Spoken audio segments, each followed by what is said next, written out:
শুষ্ক মৌসুম শুরুর আগে প্রায় পানি শূন্য হয়ে পড়ছে তিস্তা। চলতি মৌসুমে ৩ দফা বন্যায় নদীর বুকে সৃষ্টি হয়েছে নতুন নতুন চর। পানির পরিমাণ কমে আসায় অব্যাহত আছে নদীর ভাঙনও। এই বিষয়ে আরো জানাতে লালমনিরহাট থেকে সরাসরি যুক্ত হচ্ছেন সহকর্মী জামাল বাদশা।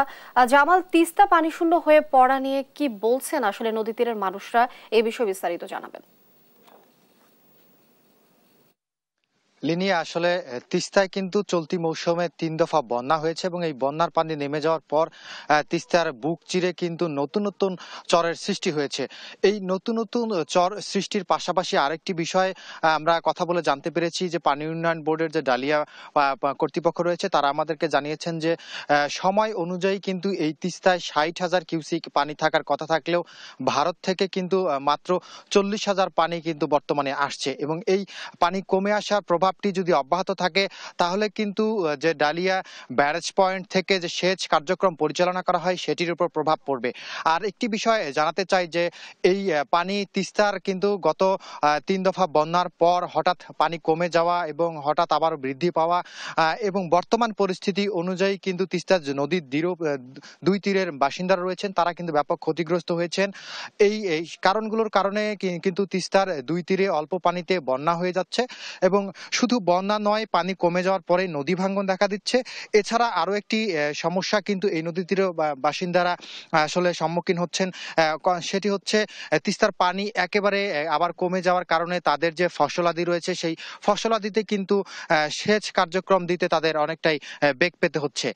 সব মিলিয়ে লালমনিরহাটের যে পানি উন্নয়ন বোর্ড রয়েছে তাদের সাথে আমাদের কথা হয়েছে, তারা আমাদেরকে জানিয়েছেন যে গত বছরেও কিন্তু এই তিস্তার বুকে মাত্র ৬৩টি চর ছিল।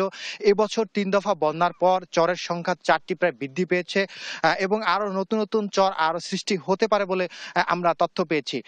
নদী রক্ষা যে আন্দোলনের সাথে সম্পৃক্ত লোকজন রয়েছে, আন্দোলনকারীরা আমাদেরকে জানিয়েছেন যে তিস্তার পানি এই হঠাৎ করে শুষ্ক মৌসুম আসার আগেই কমে যাওয়ার কারণ হিসেবে ভারতকে দায়ী করছেন তারা। এর কারণ হিসেবে কিন্তু ভারতের গজলডোবায় যে ব্যারেজ রয়েছে তিস্তা নদীর উপরে, সেই গজলডোবা ব্যারেজ এর মাধ্যমে তিস্তার পানি একতরফাভাবে প্রত্যাহার করার কারণেই কিন্তু আসলে এই শুষ্ক মৌসুম আসার আগেই তিস্তার পানি একেবারেই আসলে নেমে যায় এবং এই একসময় নদী তীরবর্তী বাসিন্দারা এই তিস্তার বুকে কিন্তু বাণিজ্যিকভাবে নৌকা সহ নৌযান চলাচল করতে দেখেছে। সেই পরিস্থিতি কিন্তু বর্তমানে আসলে আর নেই। এই অনিয়মিত তিস্তার পানি হঠাৎ বৃদ্ধি এবং কমে যাওয়ার কারণেই কিন্তু নদী তীরবর্তী এলাকার বাসিন্দারা স্বল্প পানিতে বন্যার মোকাবেলা করতে হচ্ছে। আবারও পানি কমে যাওয়ার পর কিন্তু তাদের নদী ভাঙ্গনের মোকাবেলা করতে হচ্ছে। এছাড়া পানি শুষ্ক মৌসুম আসার আগেই যে পানির পরিমাণ একেবারে কমে যাওয়ার পর কিন্তু তারা যে চাষাবাদ করে সেই কাজেও কিন্তু তাদের ব্যাঘাত আসলে ঘটছে। নদী রক্ষা আন্দোলনের সাথে সম্পৃক্ত যারা রয়েছেন তাদের সাথে আমাদের কথা হয়েছে, তারা আমাদেরকে যেটি জানিয়েছেন যে তিস্তার পানির স্বাভাবিক গতির জন্য গজলডোবা ব্যারেজ থেকে ভারত যে একতরফা পানি প্রত্যাহার করে নেয় সেটি কিন্তু আন্তর্জাতিক আইনের মাধ্যমে যাতে তিস্তার ন্যায্য হিস্সা পানি যাতে বাংলাদেশ পায় সেই ক্ষেত্রে কিন্তু এই সমস্যাগুলোর সমাধান আসলে হতে পারে। সব মিলিয়ে তিস্তার শুষ্ক মৌসুম আসার আগেই পানি একেবারেই নেমে গিয়েছে, প্রায় পানি শূন্য তিস্তা বলা যায়। এই ছিল লালমনিরহাট থেকে সর্বশেষ খবর। লিনিয়া। জামাল বাদশা, ধন্যবাদ আপনাকে। দর্শক, শুষ্ক মৌসুম শুরুর আগেই প্রায় পানি শূন্য হয়ে পড়ছে তিস্তা, এই বিষয়ে বিস্তারিত জানাচ্ছিলেন সহকর্মী জামাল বাদশা।